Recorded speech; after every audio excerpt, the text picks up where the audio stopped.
Marcos Quadros aqui novamente, e na continuidade dos vídeos, devemos lembrar que no vídeo passado tivemos a certeza, a exatidão de que você não deve realizar a doação em vida, sob pena de inviabilizar a herança até para outros irmãos, em razão de qualquer tipo de dívida, e também que o inventário em si é muito custoso. Pode fazer com que seus filhos até tenham que vender o imóvel, aquele imóvel que você imaginou que um dia seria deles, para poder pagar aí os gastos com o inventário. Pois bem, como eu disse, existe um mecanismo, e esse mecanismo eu vou explicar agora como funciona. Ele é simples, por isso ele funciona.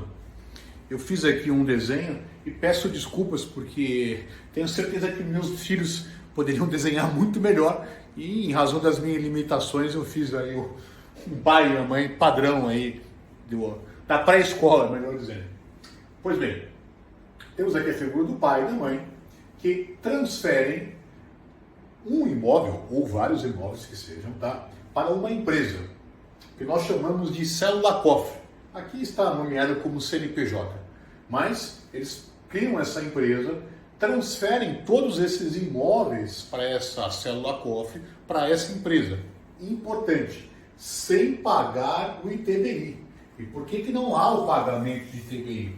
Porque existe um artigo na Constituição que estabelece justamente isso, em que com a criação de uma empresa, você pode integralizar as cotas sociais com dinheiro ou com imóveis.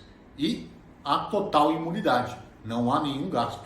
Além disso, você também não pagará com nada com cartório de notas, não é necessário fazer uma escritura. O próprio documento da JUSESP levado ao cartório se presta a isso. Então não há nenhum gasto nesse sentido. Vejam só, recapitulando. Cria-se empresa, transfere seus imóveis com imunidade para essa célula-cofre, que vai ter todos o patrimônio da família, um ou vários. E note, na sequência, os pais fazem a doação dessas cotas para os filhos. Nessa situação, obviamente, há um pagamento de imposto de transmissão, de doação, melhor dizendo, que também é de 4%, como nós vimos no vídeo anterior. Entretanto, a base de cálculo não é o valor real ou o valor de referência, é aquele valor que foi doado, ou melhor, que foi declarado no imposto de renda. Vou usar mais um caso prático aqui, e também da minha família. Meu pai tem um imóvel na cidade de São Caetano do Sul, em que a avaliação venal gira em torno mais ou menos aí de R$800 mil. Entretanto, como ele foi comprado há mais de 30 anos atrás, na época dos cruzeiros ainda, está declarado no imposto de renda dele por R$75 mil. Então note, se fôssemos fazer um inventário, seria 4% sobre 800 mil.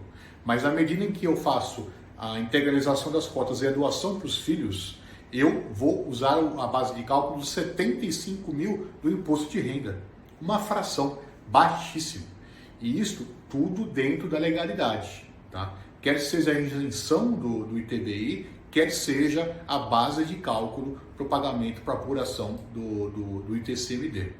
Pois bem, nessa sequência, a doação, neste caso com o pagamento do ITCMD, com a base de cálculo do valor do imposto de renda, com as seguintes características.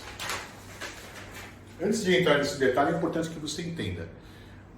Os pais podem vender este imóvel, porque eles vão manter o controle. Eles podem, eventualmente, modificar a forma que eles fizeram a divisão. Suponhamos um caso em que ele deixe uma casa específica para um dos filhos, por ele não ter essa residência. Por qualquer motivo, se esse filho vier a faltar, que faz parte, infelizmente, da nossa vida, ele pode rearranjar como bem entender se houve uma doação específica. E, pois bem, é possível ainda voltar atrás. Se eles criaram essa célula-cofre, eles podem simplesmente extinguir.